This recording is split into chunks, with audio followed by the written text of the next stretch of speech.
में संतो पृष्ठता गावो में पार्श्वो संतो गवा मध्ये वसाम्यहम्। बोलो गौ माता की जय। लो वृंदावन बिहारी लाल की जय। नीचे बैठ जाओ।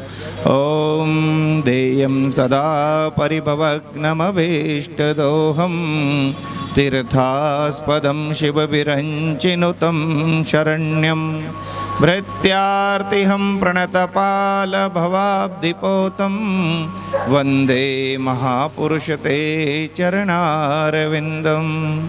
ब्रह्मानन्दं परमसुखदं केवलं ज्ञानमूर्ति द्वन्द्वातीतं गगनसदृशं तत्त्वमस्यादिलक्ष्यम् एकं नित्यं विमलमचलं सर्वधी साक्षिभूतं भावातीतं त्रिगुणरहितं सद्गुरुं तं नमामि। ध्यानमूलं गुरुमूर्ति पूजामूलं गुरुपदं मंत्रमूलं गुरुर्वाक्य मोक्षमूलं गुरुकृपा। कालियानागं कपिलम् अनन्तं श्रीवासुकेशवसुतनागराजा ध्यायेत नित्यं विघ्नं हरेतं वन्दे मुरारी श्रीसेम मध्ये। नमो गोभ्यो श्रीमतीभ्यः सौरभेयेभ्य एव च नमो ब्रह्मसुताभ्यश्च पवित्राभ्यो नमो नमः। यया सर्वमिदं व्याप्तं जगत्स्थावरजङ्गमं तां धेनुं शिरसा वन्दे भूतभव्यस्य मातरं। बोलो गौ माता की जय। बोलो बांके बिहारी लाल की जय। सभी अपनी अपनी जगह पर बैठ जाएंगे। परम मंगलमयी साक्षात अकारण करुणा वर्णालय भगवान की वांगमय मूर्ति भक्त वांछित कल्पतरु कृपा करने वाले भगवान श्री हरि की वांगमय मूर्ति श्री गौ माता जी को नमन करते हुए इस कथा में विराजमान सभी भक्तों को वंदना करता हूँ। सभी के अंदर सीता राम के स्वरूप को जानते हुए सिया राम मैं सब जग जानी करहूँ प्रणाम जोरी जुग पानी के आधार पर सभी के अंदर बसती हुई सीता राम की उस छवि को नमन करता हूँ।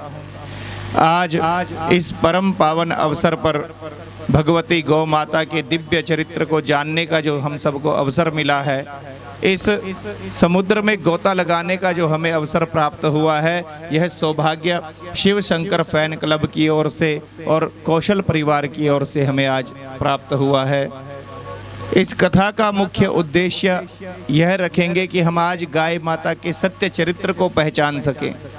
गाय की पूजा क्यों की जाती है, गाय के लिए भगवान का दर्जा क्यों दिया जाता है, प्रत्येक श्रोता इस रहस्य को समझ सके कि गाय में परमात्मा का वास क्यों माना जाता है, कौन से शास्त्रों में कहा गया है कि गाय की पूजा करो, गाय की वंदना करो। इस रहस्य का सत्य हमारे हृदय मंडल में उद्वरित हो, इसलिए इस कथा का आयोजन शिव शंकर फैन क्लब और कौशल परिवार की ओर से किया गया है। इस संसार में जो भी व्यक्ति आता है उसे किसी न किसी प्रकार का कष्ट जरूर मिलता है। कोई भी व्यक्ति पूर्ण रूप से सुखी नहीं रह सकता। हम अपने अपने दुखों को लेकर इस प्रकार व्यथित हो जाते हैं कि हम भगवान से भी विमुख हो जाते हैं। हम सोचते हैं कि हमारे जीवन में ही दुख आता है। भगवान का जो सत्य स्वरूप है वो हमारे हृदय के अंतःकरण में प्रकट हो जाए, इसी उद्देश्य से हमें कथा का श्रवण करना चाहिए, कथा को सुनना चाहिए। कभी कभी हम क्या करते हैं कि कथा में बैठे हुए भी होते हैं लेकिन हमारा मन कहीं और चला जाता है, मन से हम उस कथा में नहीं रह पाते। जिसके बारे में तुलसीदास जी कहते हैं कि तुलसी पूर्व पाप ते हरि चर्चा न सुहाय, जैसे ज्वर के ताप ते भोजन की रुचि जाए। कि जैसे हमारे जो पिछले जन्मों के कर्म हैं उनके कारण हमारा इस जन्म में भगवान के नाम में प्रेम नहीं बन पाता, हम भगवान के नाम का सुमिरन नहीं कर पाते। जैसे हमारे इस शरीर को जब रोग लग जाता है, बुखार इत्यादि हो जाता है, तो जब हम रोज खाने वाला जो भोजन है उसे भी पसंद नहीं कर पाते, जिस भोजन के बिना हमारा शरीर नहीं चल सकता, हम उस भोजन को भी नहीं खाते जब हमारे शरीर को ज्वर लग जाता है। तो जो पिछले जन्मों के पापों का ज्वर हमारी आत्मा को लगा हुआ है, तो उसी के कारण हम इस जन्म में भगवान के नाम में रुचि नहीं बना पाते, भगवान की कथा को श्रवण नहीं कर पाते। इसलिए आज अपने अंतःकरण में एक सत्य स्वरूप को जागृत कीजिए और भगवान की कथा में मन लगाकर इस कथा को सुनिए और समझिए कि क्यों गौ माता का पूजन करना चाहिए, क्यों गौ माता में हमारी श्रद्धा होनी चाहिए, क्यों हमें गौ की भक्ति करनी चाहिए।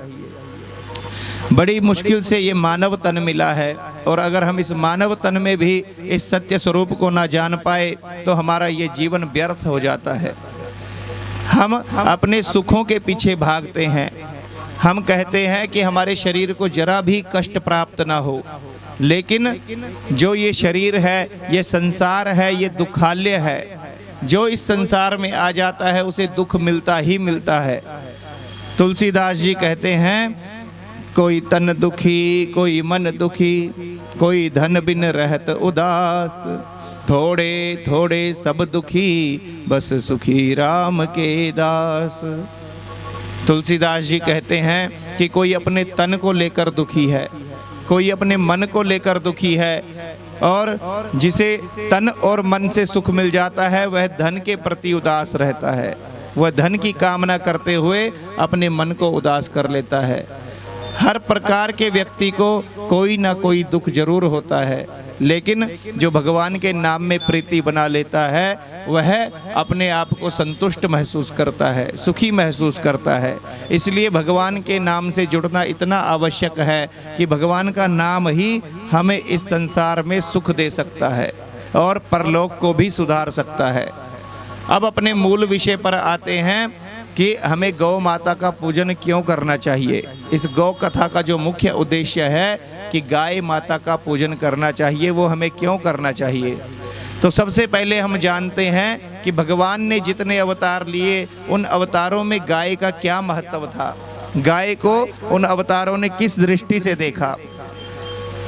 सबसे पहले हम राम अवतार का जिक्र करते हैं। राम अवतार की चर्चा में हम पाते हैं कि विप्रधेनु सुर संतहित लेन मनुज अवतार। विप्रधेनु सुर संतहित, गौ की रक्षा के लिए, ब्राह्मण की रक्षा के लिए, सुर देवताओं की रक्षा के लिए, संतों की रक्षा के लिए, मानव मात्र की रक्षा के लिए भगवान ने राम अवतार ग्रहण किया। राम जी के अवतार में गाय का एक विशेष महत्व रहा। गाय की रक्षा के लिए भगवान धरती पर अवतरित होते हैं। राम जी आए तो धेनु के लिए, और कृष्ण अवतार हुआ तो वह भी धेनु के लिए। गोपाल, गोविंद, इन नामों से भगवान कृष्ण को जाना जाता है, क्योंकि भगवान कृष्ण ने अपने जीवन की शुरुआती चरणों में ही गाय के प्रति सभी लीलाएं दिखानी शुरू कर दी थी। एक लीला का उदाहरण आता है कि जब इंद्र को अभिमान हो गया कि मेरे सामने कोई भी कुछ नहीं कर सकता, मैं सबसे श्रेष्ठ हूँ, मेरे करने से ही सभी पलते हैं, मेरी वजह से ही बारिश होती है, तो भगवान ने इंद्र का पूजन बंद करवाया और गोवर्धन का पूजन शुरू करवा दिया। गोवर्धन का ही पूजन क्यों शुरू किया? भगवान कहते हैं कि गोवर्धन, जहाँ पर गाय के वर्धन के लिए, गाय की वृद्धि के लिए उपयुक्त भूमि उपलब्ध है। गोवर्धन पर्वत एक ऐसा पर्वत था जहाँ पर गाय के चरने के युक्त बहुत हरी भरी भूमि थी। जहाँ से गाय की वृद्धि हो उसे गोवर्धन कहा जाता है। तो गोवर्धन पर्वत की पूजा भगवान ने शुरू करवाई ताकि गाय के प्रति उन लोगों की श्रद्धा बनी रहे। गाय के प्रति भगवान का ये सम्मान था। और आगे भी हम जो लीलाएं भगवान की देखते हैं, 5वें वर्ष से भगवान ने गौ माता का महत्व समझाना शुरू कर दिया था।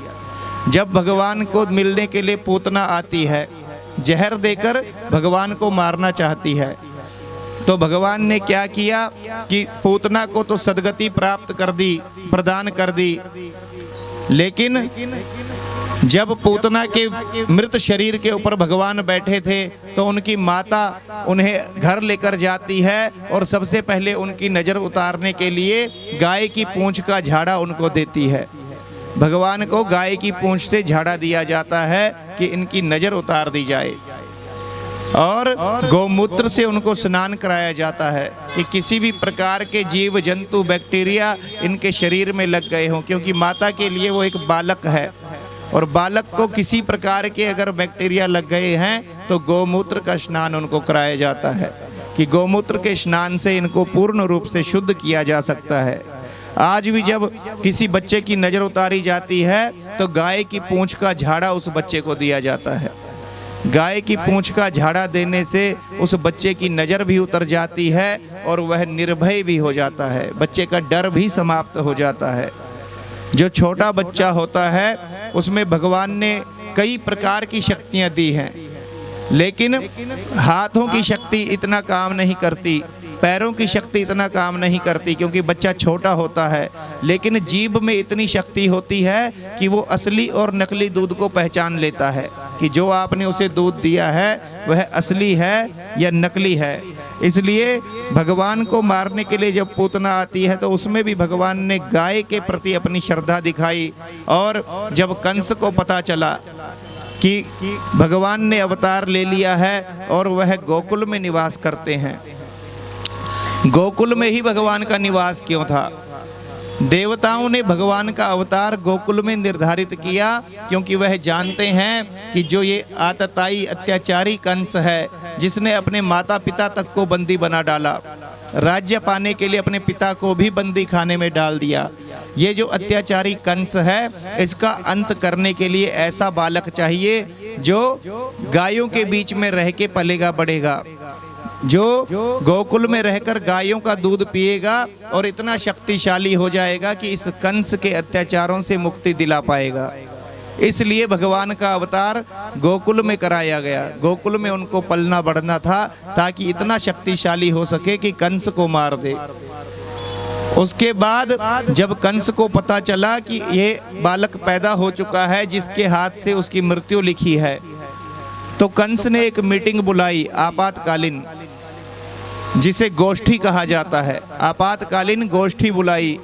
अब गोष्ठी को उस वक्त गोष्ठी कहते थे, हिंदी और संस्कृत में आज भी गोष्ठी कहा जाता है, लेकिन साधारण भाषा में उसे मीटिंग कहते हैं। उस वक्त जो मीटिंग में बैठते थे, गोष्ठी में बैठते थे, गाय का सम्मान करने वाले, गाय का दूध पीने वाले, गाय को पूजने वाले लोग बैठते थे। लेकिन आज सभी अभक्ष्य पदार्थों को खाने वाले, मीट खाने वाले बैठते हैं तो मीटिंग कह देते हैं, इसलिए उसको गोष्ठी कहा जाता था। हमारे सनातन धर्म में हर शब्द का अर्थ अलग निकलता है, कई प्रकार के अर्थ उसके निकाले जा सकते हैं।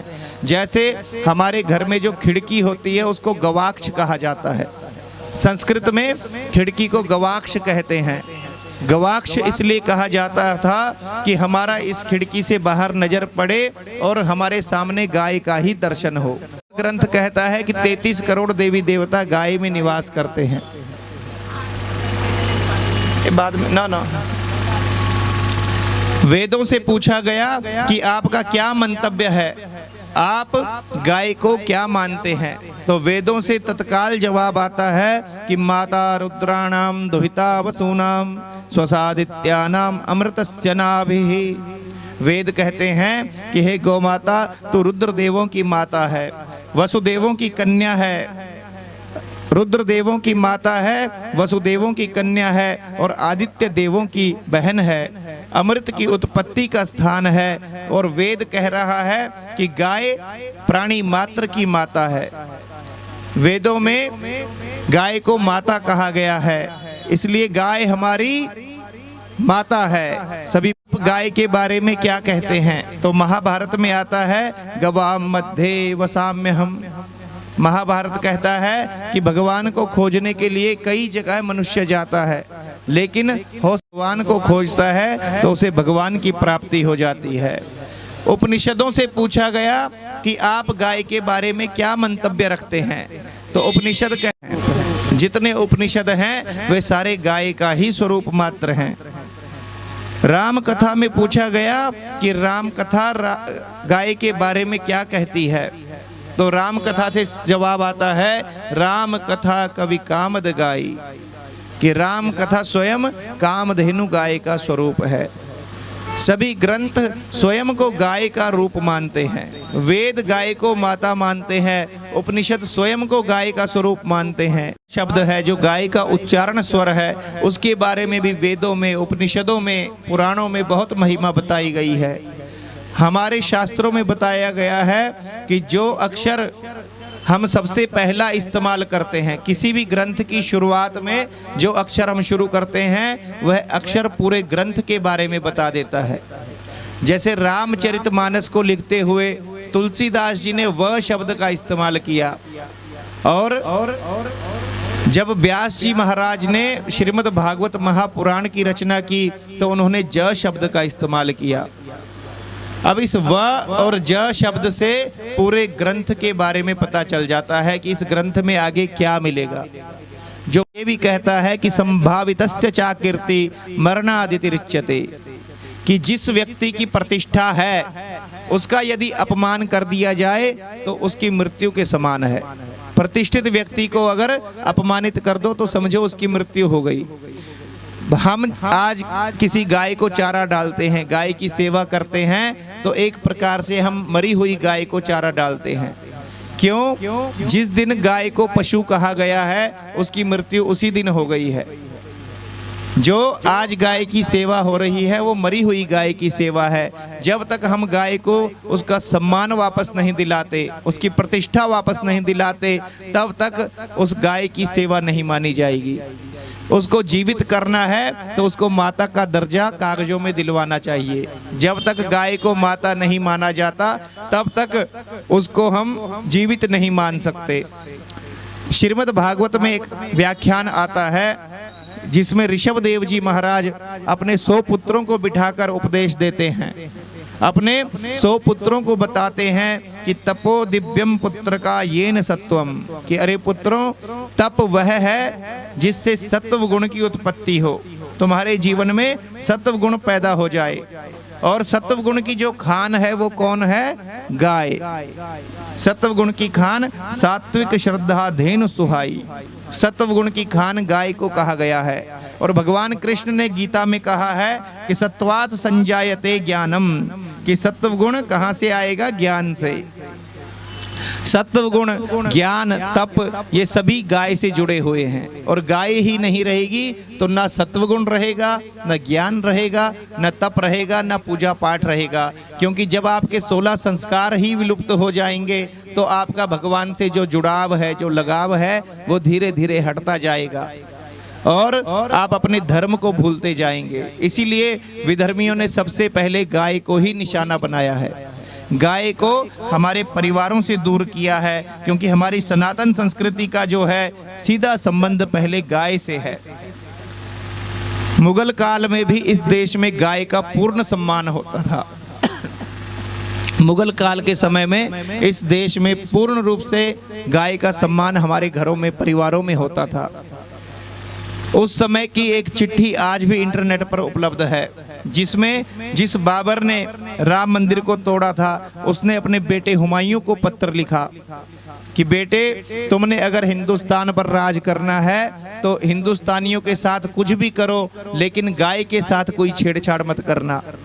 क्योंकि जब इनको कुछ कहते हैं तो ये कुछ नहीं बोलते, लेकिन जब गाय के साथ छेड़छाड़ करते हैं तो ये बड़े आक्रामक हो जाते हैं। इसलिए अगर राज करना है तो गाय के साथ छेड़छाड़ मत करना।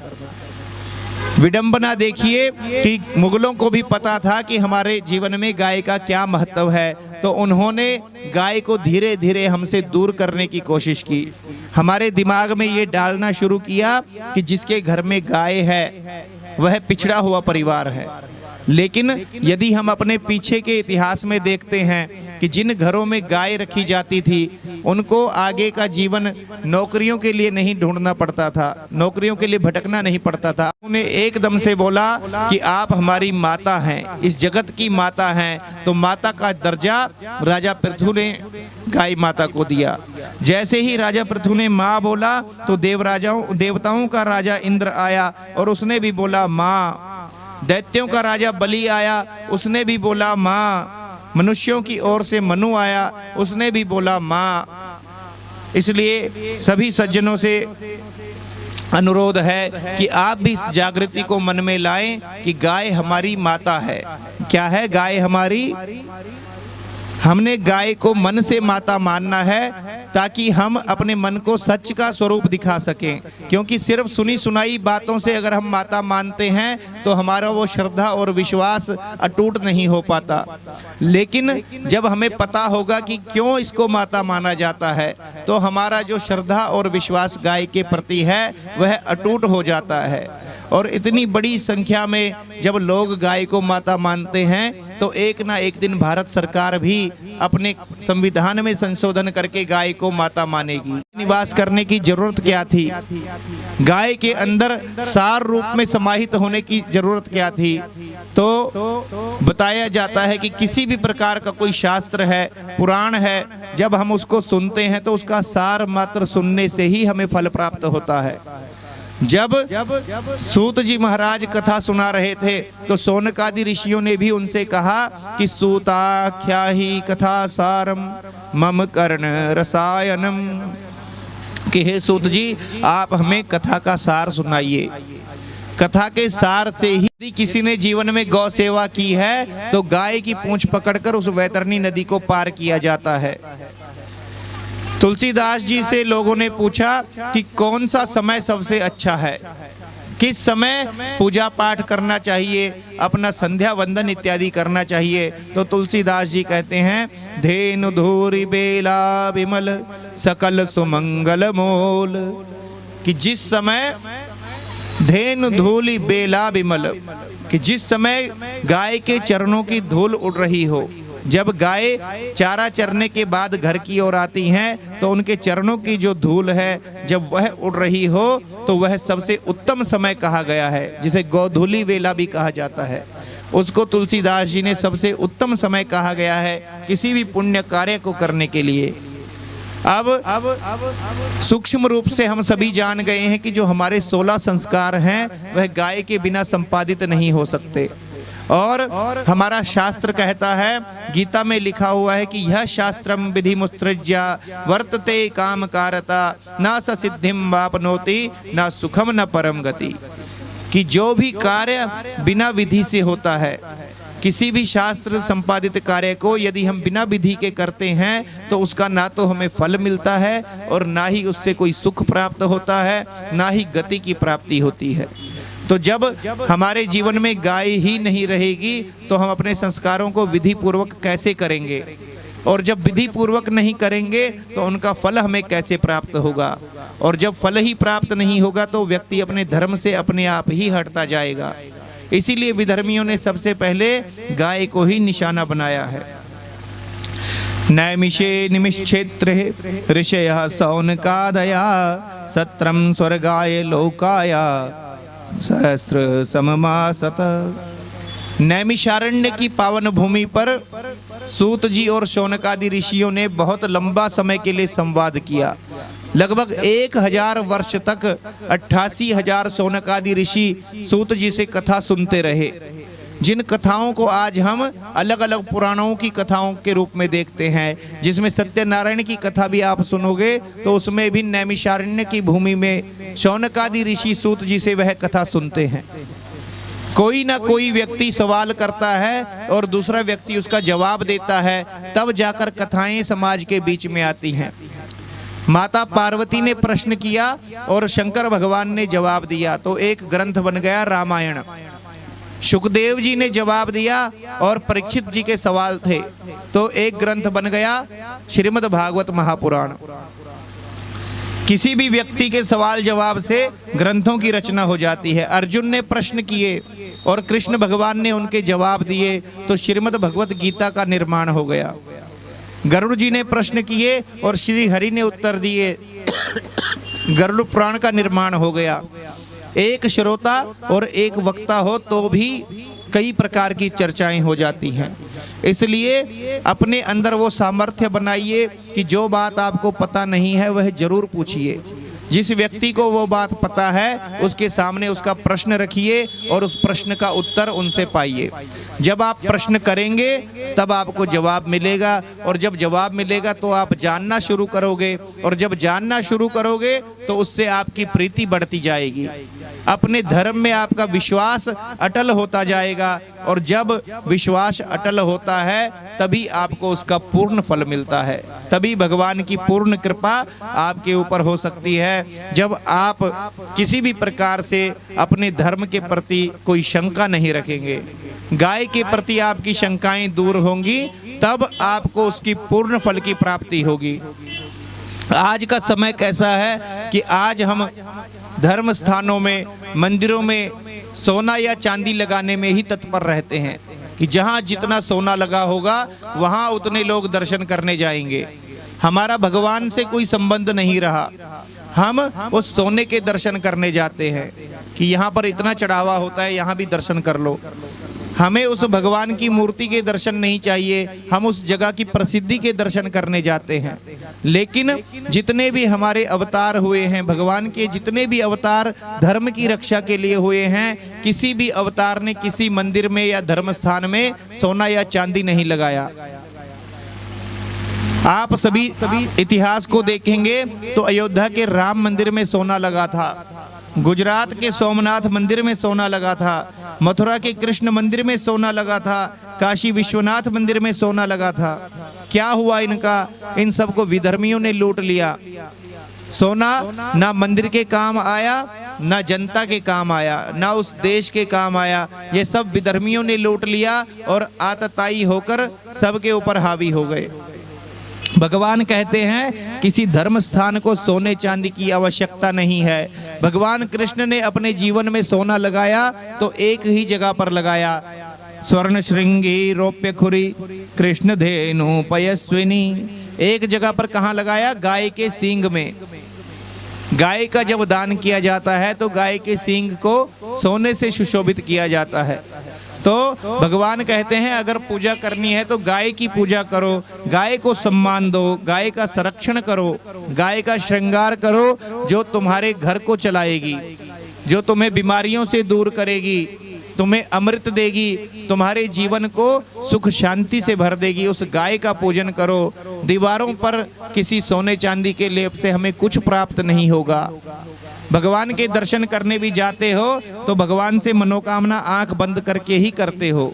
कुछ मांगते हो तो आंख बंद करके ही मांगा जाता है। उस सोने चांदी का वहां पर कोई महत्व नहीं रह जाता। इसलिए इन सब आडंबरों से दूर होकर भगवान की कृपा पानी है तो गाय की कृपा पानी जरूरी है, क्योंकि गाय के अंदर सभी देवताओं का एक साथ वास होता है। देवे तीर्थे द्विजे मंत्रे दैवज्ञे भेखजो गुरु यादृशी भावना यस्य सिद्धिर्भवति तादृशी। किसी देवता के स्थान पर जब हम जाते हैं, किसी ज्योतिषी के पास जब हम जाते हैं, किसी मंदिर में जाते हैं, अपने गुरु के पास जाते हैं, इन सब जगहों पर जब हम जा रहे होते हैं, किसी तीर्थ स्थान पर जाते हैं, तो जो भावना हम अपने मन में लेकर जाते हैं, जिस प्रकार की भावनाएं अपने मन में होती हैं उसी प्रकार का फल हमको मिलता है। इसलिए पहले ही अपनी भावना ऐसी बनाकर जाओ कि हमारे अंदर सत्वगुण हो। और वो सत्वगुण कहाँ से आएगा? जब हम गाय की सेवा करेंगे, जब हम गाय को भगवान का स्वरूप मानेंगे तो हमारे अंदर सत्व गुण की प्राप्ति होती रहेगी। जाकी रही भावना जैसी प्रभु मूरत देख ही तिन तैसी। जिस भावना से हम भगवान को देखना चाहते हैं उसी भावना से हमें उसी प्रकार के दर्शन होते हैं।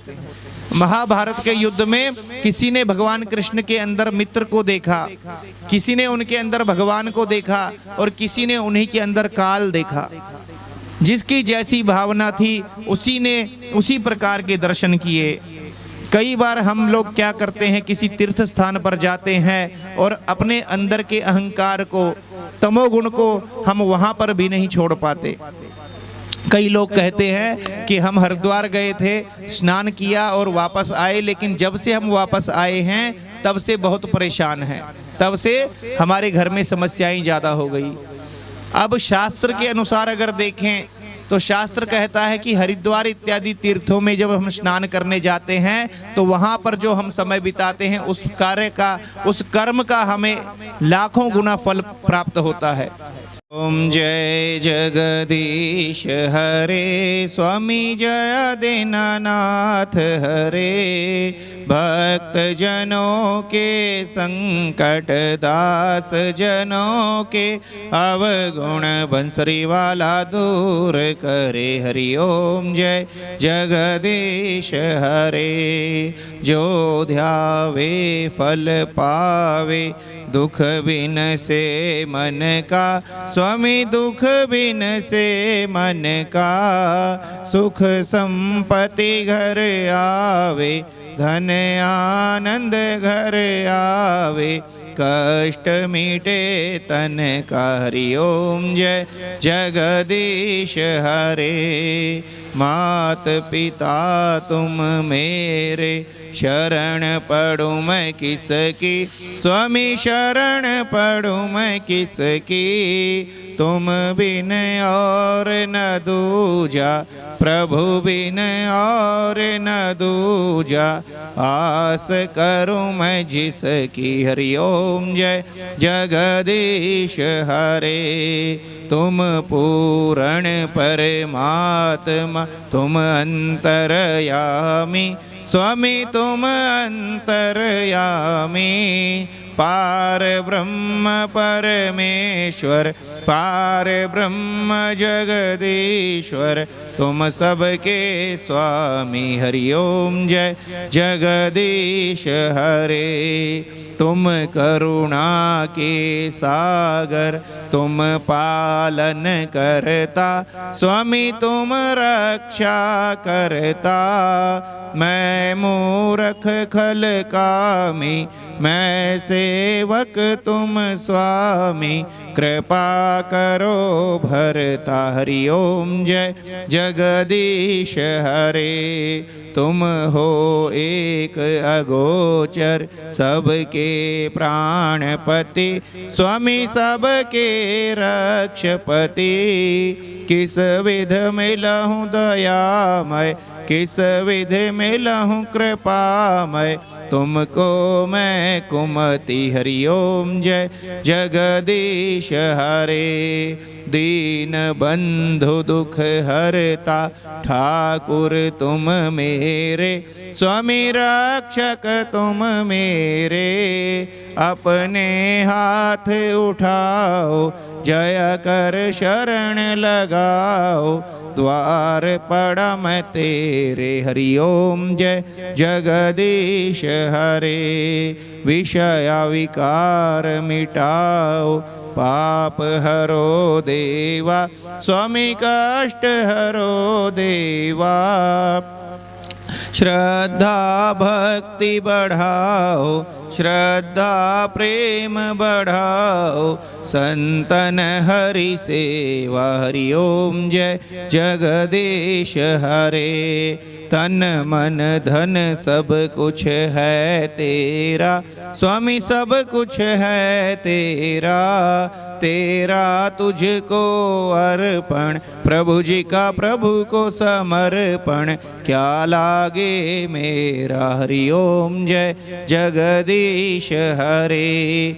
श्याम सुंदर जी की आरती जो कोई जन गावे, स्वामी प्रेम सहित गावे। कहत शिवानंद स्वामी मन भजत हरिहर, स्वामी मन वांछित फल पावे। हरि ओम जय जगदीश हरे। जय जगदीश हरे, स्वामी जय दीनानाथ हरे। भक्त जनों के संकट, दास जनों के अवगुण, बंसरी वाला दूर करे। हरि ओम जय जगदीश हरे।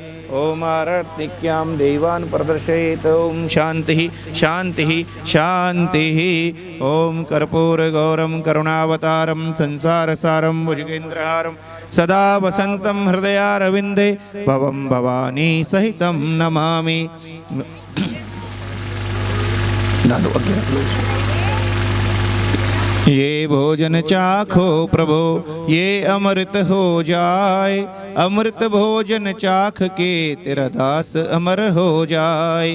दाता के दरबार में सभी खड़े हथ जोड़, देने वाला एक है मांगे लाख करोड़। दाता इतना दीजियो जा में कुटुंब समाए, मैं भी भूखा ना रहूं मेरा दास न भूखा जाए। मेरा इसमें कुछ नहीं जो कुछ है सो तेरा, तेरा तुझको सौंप के प्रभु क्या लागे है मेरा। एक घड़ी आधी घड़ी आधी के पुनियाद, तुलसी चर्चा साधु की कटे कोटि अपराध। ओम प्राणाय स्वाहा पानाय स्वाहा व्यानाय स्वाहा उदानाय स्वाहा समानाय स्वाहा। लगे भोग कटे रोग, लगे भोग कटे रोग, लगे भोग कटे रोग।